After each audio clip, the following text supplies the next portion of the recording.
বিসমিল্লাহির রহমানির রহিম।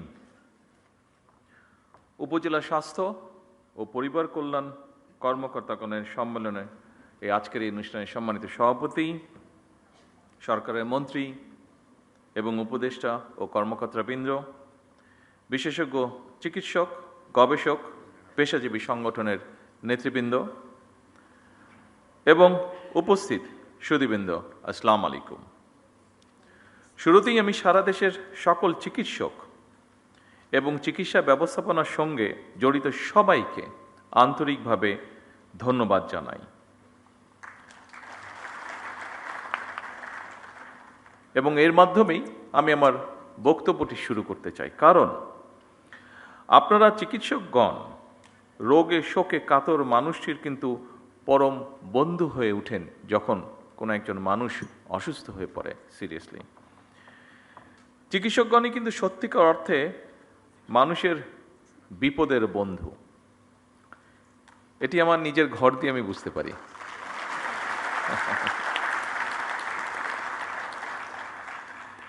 একজন চিকিৎসকের উপদেশ, আন্তরিক ব্যবহার একজন রোগীর কাছে অনেক সময়, অধিকাংশ সময় বলা যায় প্রায় সব সময় কিন্তু ঔষধের মতন কাজ করে। ফলে একজন চিকিৎসকের জন্য পেশাগত উৎকর্ষতার পাশাপাশি একজন মানবিক মানুষ হিসাবেও গড়ে ওঠাটা অত্যন্ত প্রয়োজন, অত্যন্ত জরুরি। যে কোনো শ্রেণী পেশার মানুষের চেয়ে চিকিৎসা পেশার ভূমিকা সবচেয়ে বেশি এবং গুরুত্বপূর্ণ।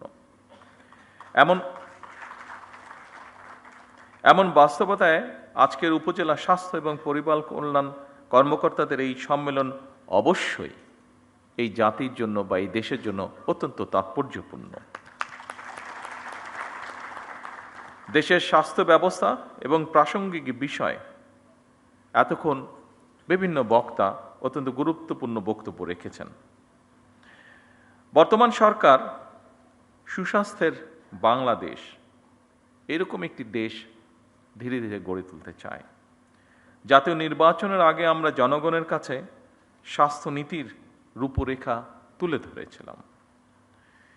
চিকিৎসা ব্যবস্থায় বর্তমান সরকারের নীতি হচ্ছে prevention is better then cure. প্রতিকারের চেয়ে প্রতিরোধই উত্তম।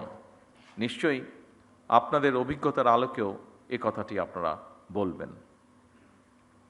আমরা যদি রোগের শুরুতেই রোগ প্রতিরোধের ব্যবস্থা নিতে পারি তাহলে রোগের বিস্তার মোকাবেলা অনেক বেটারভাবে সম্ভব।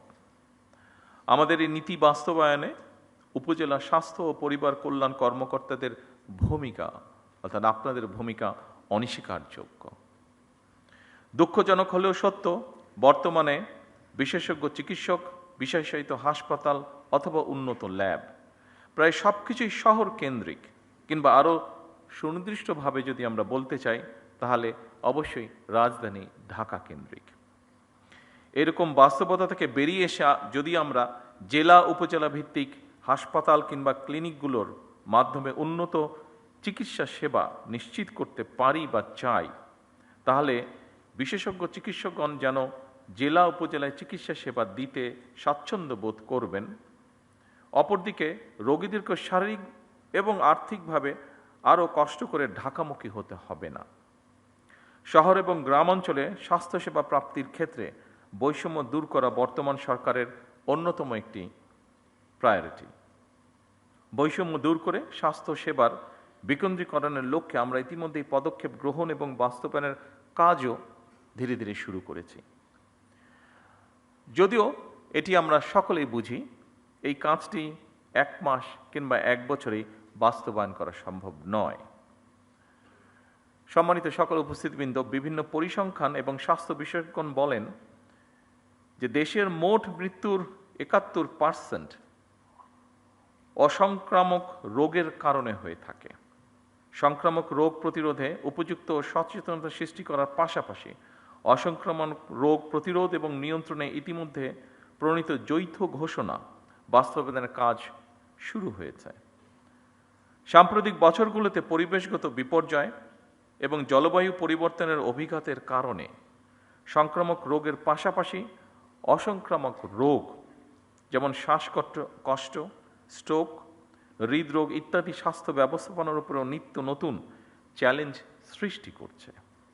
এবং এইসব কারণেই উপজেলা পর্যায়ে গুরুত্ব সহকারে ডায়াবেটিস এবং উচ্চ রক্তচাপের মতন অসংক্রামক রোগের স্ক্রিনিংও নিয়মিত করা প্রয়োজন।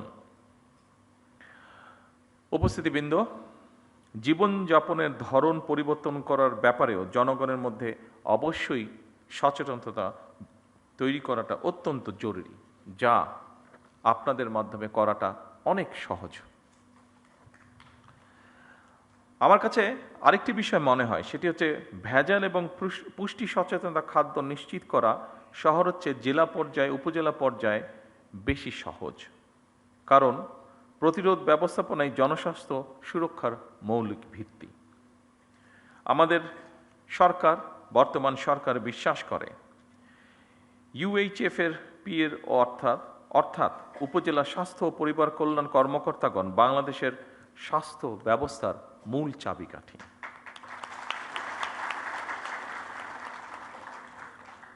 মানসম্মত চিকিৎসা ব্যবস্থা বা চিকিৎসা সেবা সাধারণ মানুষের দৌড়গড়ে পৌঁছে দেওয়ার কর্মযজ্ঞে উপজেলা স্বাস্থ্য কর্মকর্তা এবং সদস্যগণ প্রথম সারির যোদ্ধা।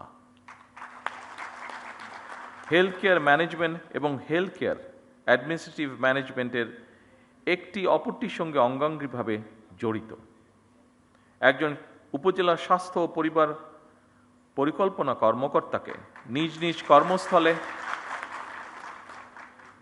কর্মস্থলে স্বাস্থ্য ব্যবস্থার পাশাপাশি স্বাস্থ্য সেবা ব্যবস্থাপনার কাজটিও সুচারুভাবে সম্পন্ন করতে হয়, কারণ হেলথ কেয়ার ম্যানেজমেন্ট এবং হেলথ কেয়ার অ্যাডমিনিস্ট্রেটিভ ম্যানেজমেন্ট এই দুটো বিষয়ের মধ্যে সমন্বয় এবং সমন্বয় না হলে স্বাস্থ্য সেবায় নিশ্চয়ই আমরা কাঙ্ক্ষিত সুফল পাব না। স্বাস্থ্য খাতে ওষুধ শিল্প, চিকিৎসা সামগ্রী, স্বাস্থ্য সেবা, মডার্ন হেলথ টেকনোলজি এবং মেডিকেল বায়োটেকনোলজির মতন অনেকগুলো দিক রয়েছে। সেজন্যই দেশের স্বাস্থ্য খাত নিয়ে বিএনপি সরকারের বিস্তারিত পরিকল্পনাও রয়েছে। এরই অংশ হিসেবে বর্তমান সরকার ক্রমান্বয়ে স্বাস্থ্য খাতে জিডিপির 5% বরাদ্দ দেওয়ার পরিকল্পনা গ্রহণ করেছে। উপস্থিতিবৃন্দ, আমি কিন্তু একটি কথা বলেছি ক্রমান্বয়, একবারে এটি সম্ভব না আমাদের পক্ষে, আমরা ক্রমান্বয় করব।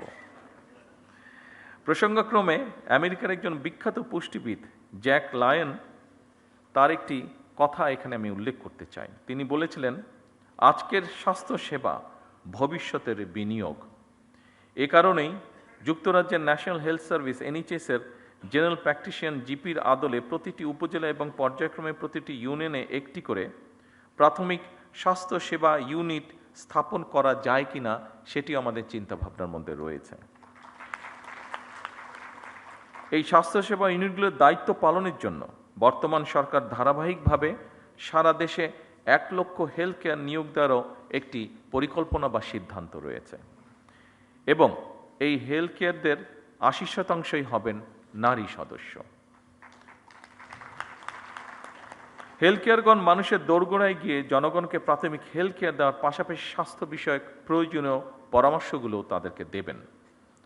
উপস্থিত উপজেলা স্বাস্থ্য ও পরিবার কল্যাণ কর্মকর্তা বৃন্দ, ভবিষ্যতের স্বার্থে যে কোনো মূল্যে আমাদেরকে মা ও শিশুর পূর্ণাঙ্গ স্বাস্থ্যসেবা নিশ্চিত করা অত্যন্ত জরুরি। সকল উপজেলা স্বাস্থ্য কমপ্লেক্সগুলোকে পরিপূর্ণ মাতৃকালীন সেবা, নিরাপদ সন্তান প্রসব, নবজাতক এবং শিশু স্বাস্থ্যসেবার নিরাপদ স্থানে পরিণত করা প্রয়োজন। সারা দেশে শিশুদেরকে হামের টিকা না দেওয়ার ফলে বিগত ইমিডিয়েট 2টি সরকারের জীবন বিনাশী ব্যর্থতা মনে হয় ক্ষমাহীন অপরাধ। ভবিষ্যতে আর কখনোই যাতে এ ধরনের ঘটনার পুনরাবৃত্তি না হয়, বর্তমান সরকার সারা দেশে জরুরি ভিত্তিতে হামের টিকা দিয়ে তড়িৎ ব্যবস্থা নেওয়ায় আল্লাহর রহমতে পরিস্থিতি অবনতি কিছুটা রোধ করা সম্ভব হয়েছে, এবং আমরা দৃঢ়ভাবে বিশ্বাস করি আপনাদের ঐকান্তিক প্রচেষ্টার ফলে এটিকে আমরা রোধ করে নিয়ে আসতে সক্ষম হব ইনশাআল্লাহ। এবং এই জন্য আমরা যেই রোধটি করতে পেরেছি, হঠাৎই সমস্যাটি থেকে শিশুদেরকে রক্ষা করতে পেরেছি, এই জন্য আমি সারা দেশের সকল চিকিৎসক এবং স্বাস্থ্যকর্মী সহ আপনাদের সকলকে সরকারের পক্ষ থেকে আন্তরিক ধন্যবাদ জানাতে চাই। যারা তাদের প্রিয় সন্তানদেরকে হারিয়েছেন, সেই সকল পিতা মাতা এবং স্বজনদের কাছে আমি ব্যক্তিগতভাবে আন্তরিকভাবে দুঃখ প্রকাশ করছি। দেশের প্রতিটি হাসপাতাল ও স্বাস্থ্য কেন্দ্রকে জবাবদিহিতার আওতায় এনে নাগরিক স্বাস্থ্যসেবা নিশ্চিত করা মনে হয় এখন সময়ের একটি দাবি। আমাদের অবশ্যই মনে রাখা প্রয়োজন, স্বাস্থ্য এবং চিকিৎসা সেবা নিশ্চিত করা এটি নাগরিকদের প্রতি রাষ্ট্রের করুণা নয়, বরং সুচিকিৎসা নিশ্চিত করা রাষ্ট্রের কর্তব্য। সুচিকিৎসা পাওয়া নাগরিকদের মৌলিক অধিকার। সুধীবৃন্দ, বর্তমানে সরকার শীঘ্রই একটি সমন্বিত হেলথ কার্ড চালু করতে পরিকল্পনা গ্রহণ করেছে, যার মাধ্যমে দেশের প্রতিটি নাগরিকের স্বাস্থ্য তথ্য ডিজিটালি সংরক্ষিত থাকবে। এতে যে কোনো নাগরিক প্রয়োজনে দেশের যে কোনো হাসপাতালে সহজেই চিকিৎসা সেবা গ্রহণ করতে পারবেন। এর পাশাপাশি বর্তমান সরকার ধাপে ধাপে একটি জাতীয় স্বাস্থ্য বীমা চালু করার পরিকল্পনা বা চিন্তাভাবনাও করছে, যাতে করে নাগরিক চিকিৎসা ব্যয়ের কারণে যে কোনো নাগরিক চিকিৎসা ব্যয়ের কারণে আর্থিকভাবে ক্ষতিগ্রস্ত না হন। আমাদের লক্ষ্য উপজেলা স্বাস্থ্য কমপ্লেক্সগুলোকে আরও উন্নত করা, প্রয়োজনীয় জনবল নিশ্চিত করা এবং প্রযুক্তির মাধ্যমে স্বাস্থ্যসেবা আরও সহজ ও কার্যকর করা। সম্মানিত সকল উপস্থিতিবৃন্দ, চিকিৎসকবৃন্দ, নাগরিকদের সুচিকিৎসা নিশ্চিত করতে হলে চিকিৎসক এবং স্বাস্থ্যকর্মীদের আবাসন, নিরাপত্তা, মর্যাদা এবং জীবনমান উন্নয়ন নিশ্চিত করার বিষয়টি সম্পর্কেও সরকার অবশ্যই ওয়াকিবহাল। এ ব্যাপারে সরকার সাধ্যমতন যথাযথ পদক্ষেপ গ্রহণে বদ্ধপরিকর। এই সম্মেলনের মাধ্যমে আমি একটি কথা আপনাদের সামনে তুলে ধরতে চাই। প্রত্যেক উপজেলা স্বাস্থ্য ও পরিবার পরিকল্পনা কর্মকর্তা নিজ নিজ এলাকায় একটি কার্যকর, জবাবদিহিমূলক এবং মানবিক স্বাস্থ্যসেবা গড়ে তুলতে নেতৃত্ব দেবেন। একটি সুস্থ জাতি গড়ার যে স্বপ্ন বা যে আকাঙ্ক্ষা আমাদের মধ্যে রয়েছে, সেই আকাঙ্ক্ষাকে বাস্তবায়নের রূপ দেওয়ার মূল কারিগর কিন্তু আপনারা। আমরা সবাই মিলে একটি স্বাস্থ্য ব্যবস্থা গড়তে চাই, যা হবে সবার জন্য সহজলভ্য, কার্যকর এবং মানবিক। আপনারা একটি জবাবদিহিমূলক, টেকসই এবং জনকেন্দ্রিক স্বাস্থ্যসেবা ব্যবস্থা গড়ে তুলতে সক্ষম হবেন, আমি দৃঢ়ভাবে বিশ্বাস করি। আপনাদের প্রত্যেককে নিজ নিজ এলাকার কর্মস্থলকে একটি স্বাস্থ্য মডেল সেবা কেন্দ্রে পরিণত করবেন, এটিও আমাদের প্রত্যাশা বাংলাদেশের একজন নাগরিক হিসাবে। সম্মানিত সকল উপস্থিতিবৃন্দ, আপনাদের সামনে যে কথাগুলি আমি এতক্ষণ তুলে ধরলাম, এই কথাগুলো আমাদের ম্যানিফেস্টো, আমাদের পরিকল্পনা, আমাদের চিন্তা ভাবনা সকল কিছুকে সন্নিবেশিত করে লিখিতভাবে আমি আপনাদের সামনে উপস্থাপন করেছি। আমার লিখিত বক্তব্যের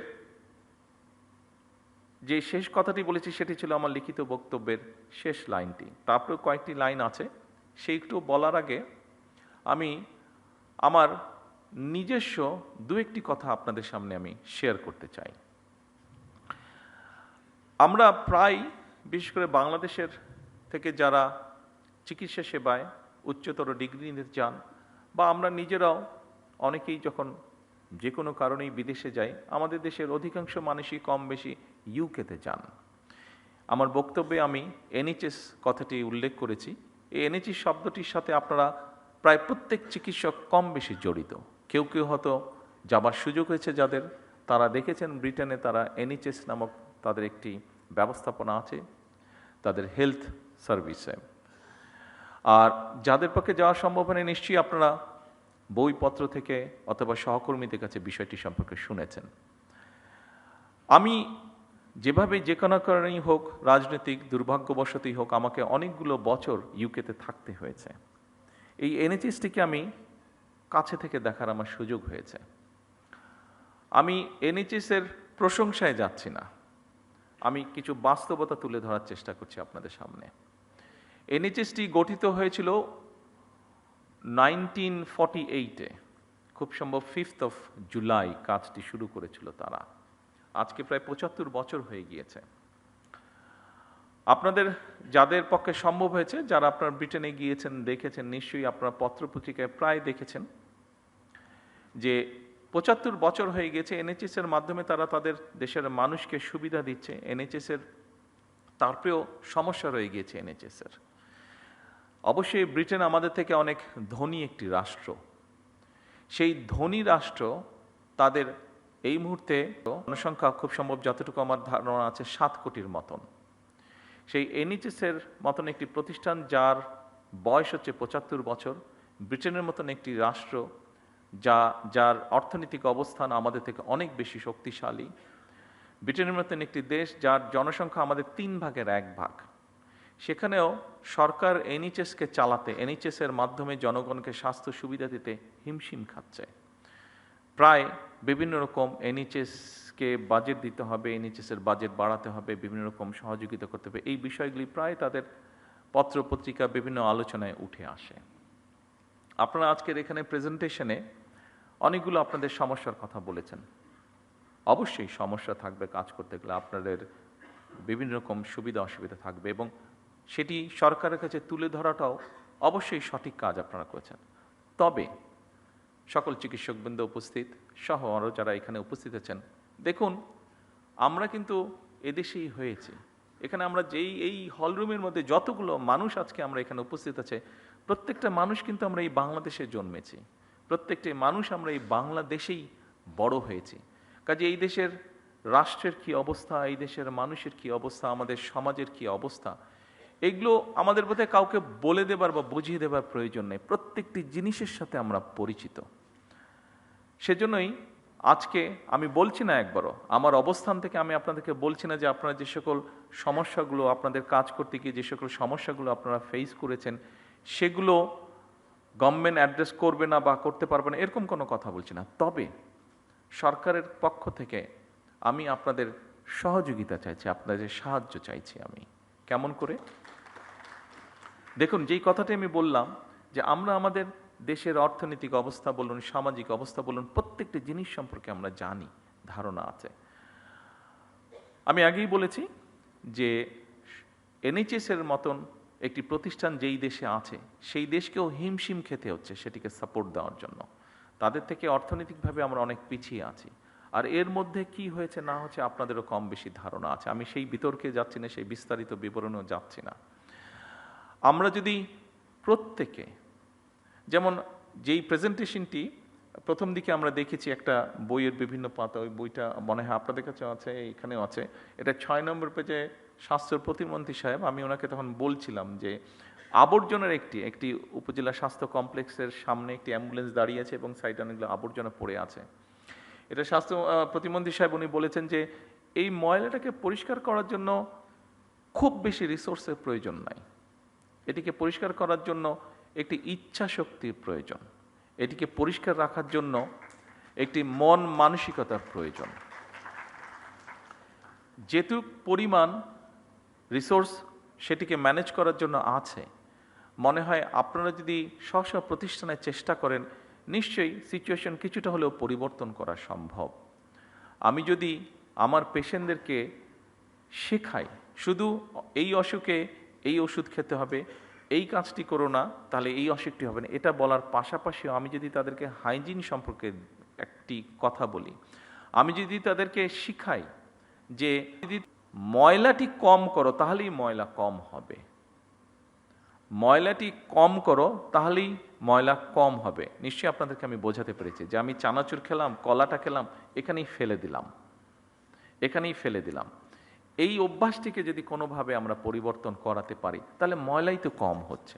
আমরা সকলে মিলে যদি চেষ্টা করি, আপনাদেরকে আমি একটি আমার ঘটনা বলি, আমি এটি বোঝানোর জন্য বলছি, অন্য কোনোভাবে দয়া করে নেবেন না ঘটনাটি। সেটি হচ্ছে 1997 সালে একটি রোড মার্চ হয়েছিল, রাজনৈতিক একটি রোড মার্চ হয়েছিল বাংলাদেশ জাতীয়তাবাদী দলের নেতৃত্বে, ঢাকা থেকে পঞ্চগড়। বগুড়াতে নাইট স্টে ছিল, যেহেতু বগুড়াতে একদিন নাইট স্টে ছিল পুরো কনভয়ের হাজার হাজার লোকের। তো স্বাভাবিকভাবে আমি কয়েকদিন আগে বগুড়াতে চলে গিয়েছিলাম, যেহেতু নিজের জেলা, সবাই দেশের বিভিন্ন জায়গা থেকে নেতা কর্মীরা সহ সমর্থকবৃন্দ সাধারণ মানুষ আসবে ওই কনভেতে, কয়েক হাজার মানুষ, একটা তো ম্যানেজমেন্ট থাকতে হবে, থাকা খাওয়া সব কিছু। তো আমরা যেখানে বড় একটি স্কুল মাঠে প্যান্ডেল করেছিলাম, তো সেখানে আমরা সবাই এসে পৌঁছতে পৌঁছতে সন্ধ্যা, গরমের দিন, মাসটা মনে নেই, তবে সামার ছিল, গরম ছিল। তো আমরা সকল মানুষ যাতে এসে অন্তত একটু হাত মুখ ধুতে পারে, অজু করতে পারে, গোসল করতে পারে, এরকম একটা ব্যবস্থা রেখেছিলাম। তো স্বাভাবিকভাবে স্কুল মাঠ নিয়েছিলাম, মাঠের মধ্যে যদি পানি পড়ে ন্যাচারালি কাদা হয়ে যাবে, তো আমরা নিচে বালি দিয়ে উপরে ইট জাস্ট বিছিয়ে দিয়েছিলাম। তো ওই কাজটা যাদেরকে দিয়েছিলাম তাদেরকে কাজের ডাইরেকশন সব কিছু দিয়ে আমি অন্য কাজ দেখতে চলে গিয়েছিলাম। এটি সকালের ঘটনা। রাত্রে যখন আমি প্রায় 9টার দিকে আসলাম, এটি আগের দিনের ঘটনা, যেদিন রোড মার্চ আসবে আগের দিনের ঘটনা, 9টার দিকে আসলাম, দেখলাম যে ইটগুলো নিয়ে আসা হয়েছে। যাদেরকে ইটের কথা বলেছে, আমাদেরই এক নেতা ছিল, তার ইটের ভাটা ছিল, সে বলেছে যে আমি ইট দেবো। ঠিক আছে, ভেরি ওয়েল, তাহলে আমাদের ইট আর কিনতে হয়নি। তো আমি এসে দেখলাম যে ইটগুলা এসে ইট ভাটা থেকে এসে এক জায়গায় স্ট্যাক করে রেখে গিয়েছে। তো আমি বললাম যে কী ব্যাপার, এগুলো বিছানো হয়নি কেন? তো তখন আমাকে সবাই বললো যে লেবার যারা আসার কথা ছিল এখনো আসেনি, হয়তো আসবে, তারপরে বিছাবে। তো শুনে আমার মেজাজটা একটু খারাপই হলো। আমি কাউকে কিছু বললাম না, আমি চারিদিকে আমাদের নেতাকর্মীরা আছে, আমি হাঁটা ধরলাম স্টেকের যেখানে ইটগুলা সব রাখা ছিল, আমি গিয়ে 2 হাতে 2টা ইট ধরে, এখানে শাহ আলম আছে, খুব সম্ভব ওর বোধহয় ঘটনাটি মনে আছে, আমি 2 হাতে 2টা ইট নিয়ে যেখান থেকে বিছানোর কথা ছিল ওখানে আমি বিছানো ধরলাম। স্বাভাবিক আমি যখন ইট নিয়ে আসা যাওয়া শুরু করেছি, সব নেতাকর্মী 2টা করে ইট ধরলো। বিশ্বাস করবেন 1 থেকে 1.5 ঘন্টার মধ্যে পুরো কাজটা কমপ্লিট হয়ে গেল।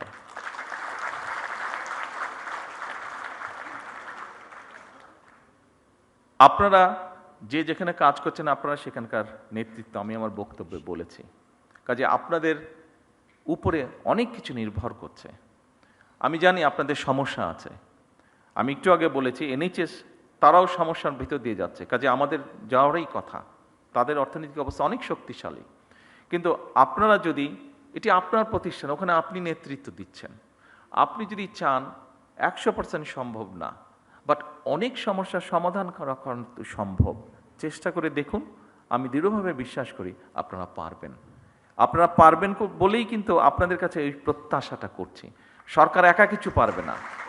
সরকারকে যদি আপনারা সহযোগিতা আপনারা করেন, আমাদের প্রত্যেককে এগিয়ে আসতে হবে। দেখুন, আজকে ছুটির দিন, আমারও ইচ্ছা করে যে স্বাভাবিক আমার পরিবারের সাথে একটু সময় দিই। গতকাল শুক্রবার ছিল, গতকালকেও রাত্রি 12:30টায় আমি বাসায় ফিরেছি বিভিন্ন কর্মসূচি সেরে। আজকেও আপনাদের এখানে এসেছে, আজকেও আমার বাসায় ফিরতে ওরকমই হবে যেগুলো প্রোগ্রাম আছে। ফলে আজকেও ছুটির দিনেও আমি আমার পরিবারের সাথে থাকতে পারিনি। একই অবস্থা আপনাদের। কিন্তু যে কথাটি আমি বলতে চাচ্ছি, দেশটি তো আমাদের সবার, দেশটি আমাদের সবার। আমরা সকলে মিলে যদি চেষ্টা করি একটু একটু করে, আমি বলছি না যে আপনারা সবাই একজনই সব করে ফেলবেন, কিন্তু সবাই যদি একটু একটু করে আমরা করি, একটু তো পরিবর্তন নিশ্চয়ই হবে। কেন হবে না? অবশ্যই হতে হবে। অন্য দেশের মানুষ যদি পারে, আমরাও পারবো। আমি সংক্ষিপ্ত একটি ঘটনা বলে, এই ঘটনাটি 2 দিন আগের ঘটনা, সংক্ষিপ্ত একটা ঘটনা বলে আমার বক্তব্য শেষ করব, কারণ সময় চলে যাচ্ছে, আপনাদেরও কাজ আছে, যেতে হবে। ঘটনাটি হচ্ছে, আপনাদের একটি নামের সাথে মনে হয় আপনারা সবাই না হলেও বেশ কিছু মানুষ পরিচিত আছেন। ফাতেমা নামে একটি নাম। এই মেয়েটি আমার আম্মার সাথে জেলেও ছিলেন। যেহেতু আম্মা অসুস্থ ছিলেন, ও অনেক বছর ধরে আছে, আমাদের পরিবারের একজন সদস্য হয়ে গিয়েছে সে। তো এখন 2 দিন আগে তার এক আত্মীয়, ওর বাড়ি বরিশালের দিকে, তো 2 দিন আগে তার এক আত্মীয়, আমরা এখানে প্রসূতি মায়ের কথা বলেছি, তার এক আত্মীয় বলে তার এরকম কমপ্লিকেসি দেখা দেবার পরে হাসপাতালে নেওয়া হলো। হাসপাতালে নেওয়ার সাথে বরিশাল হাসপাতালে নেওয়া হলো। বরিশাল হাসপাতালে নেওয়ার সাথে সাথে তারা বললো বিভিন্ন রকম কমপ্লিকেসি, ওখানে ইনকিউবেটর বলতে আপনি পাঠিয়েছেন না একমিশন, তো নেই, তাকে সাথে সাথে ঢাকায় রেফার করা হচ্ছে। কিন্তু আমি যতটুকু শুনছি, আমি তো ডাক্তার না, বাট আমি যতটুকু বাসায় যাওয়ার পরে আমার স্ত্রীর কাছে শুনলাম যে সামান্য বেসিক জিনিসটাও ওখানে দেওয়া সম্ভব হয়নি বা দিচ্ছে না, ঢাকায় সাথে সাথে পাঠিয়ে দিচ্ছে। কিন্তু ফাতেমা স্বাভাবিকভাবে আমার ওয়াইফকে বলেছে, উনিও দু একজনের সাথে কথা বলেছেন, সেই জন্য ফাতেমা সেই আত্মীয় খুব স্বাভাবিকভাবে বেটার চিকিৎসা পেয়ে গিয়েছে। কিন্তু প্রশ্নটি যেটা, সেটা হচ্ছে সবাই তো ফাতেমা না, বা সবাই ফাতেমার আত্মীয় না। ফাতেমার আত্মীয় হয়তো, সে যেহেতু ফাতেমা ছিল সেই জন্য আমার স্ত্রী ঘটনাটি জানতে পেরেছে, স্বাভাবিকভাবে উনি টেক কেয়ার করেছেন। তার আত্মীয়টা বাচ্চাটা হয়েছে বাট অসুস্থ, তারপরেও মোটামুটিভাবে ম্যানেজ করা গিয়েছে, ঢাকায় আর আনতে হয়নি খুব সম্ভবত, যতটুকু আমি জানি।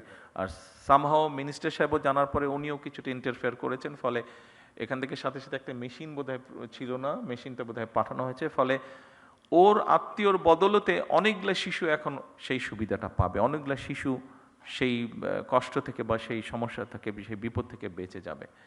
কিন্তু যেই কথাটা আমি বলতে চাইছি, ওখানে যারা দায়িত্বরত ছিলেন তারা যদি আরও একটু যত্নশীল হতেন, তারা যদি আরও একটু কেয়ারফুল হতেন, তাহলে হয়তো অনেকগুলো সমস্যাকে এড়ানো যেত, সব না হলে অনেকগুলো সমস্যাকে এড়ানো যেত। আপনাদের কাছে আমার অনুরোধ থাকবে, এই দেশের একজন নাগরিক হিসাবে আমাদেরকে সাহায্য করুন, সরকারকে সাহায্য করুন, যেন আমরা কাউকে ফাতেমার আত্মীয় হওয়ার প্রয়োজন হবে না, যে কোনো মানুষ যাতে মিনিমাম হলেও চিকিৎসা সুবিধাটি দিতে পারেন। আর আপনাদের যে সমস্যাগুলো আছে, আপনাদের কাজ করতে গিয়ে যে সমস্যাগুলো আছে, আপনারা এখানে উল্টে গিয়ে করেছেন, সেই সমস্যাগুলো একবারে আমাদের পক্ষে সমাধান করা সম্ভব না, এটি আপনারাও বুঝতে পারেন। তবে প্রথম যেই সমস্যাটির আপনারা কথা বলেছেন, নিরাপত্তা আপনাদের একটি বিষয়, সে যেটাতে প্রথমেই আপনারা হাততালি দিয়েছেন, আমি জিজ্ঞেস করলাম যে ওটাতে আপনারা হাততালি দেন, খুব সম্ভবত 3 নম্বর পয়েন্ট ছিল বোধহয় ওটা। এই 3 নম্বর পয়েন্টটি, এখানে স্বরাষ্ট্রমন্ত্রী সাহেব আছেন, ওনার সাথে আমি আজ না হয় কালকেই স্বাস্থ্যমন্ত্রীকে নিয়ে, প্রতিমন্ত্রীকে নিয়ে এবং সেক্রেটারি সাহেবকে নিয়ে ইমিডিয়েটলি আমি স্বরাষ্ট্রমন্ত্রী সাহেবের সাথে বিষয়টি আলাপ করব। কারণ স্বভাবতই আমি যদি আমার নিরাপত্তা নিয়ে চিন্তিত থাকি, অন্য কোনো কাজে আমি কনসেন্ট্রেট করতে পারবো না। সেই জন্য আমরা সরকারের পক্ষ থেকে চেষ্টা করব এই বিষয়টি কিভাবে ইমিডিয়েটলি অ্যাড্রেস করা যায়। বাকি সমস্যাগুলো ইনশাল্লাহ পর্যায়ক্রমিকভাবে, একটি দুঃখজনক দুর্ঘটনা ঘটেছে, সেটি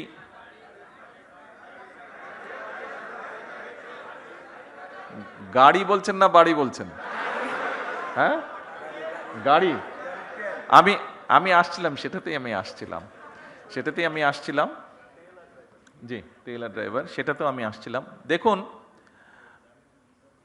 ওই যে অনেক সময় কিছু সায়েন্স ফিকশন মুভি আমরা দেখি যে back to the future, back to the মানে হ্যাঁ, পাস্ট হবে। হ্যাঁ, আমরা যদি পাস্টে যেতে পারতাম তাহলে হয়তো মধ্যপ্রাচ্য যে সমস্যাটা, এটাকে হয়তো ম্যানেজ করে ফেলা যেত শুরু হবার আগে, তাহলে দেশের মধ্যে অনেক সমস্যা হতো না।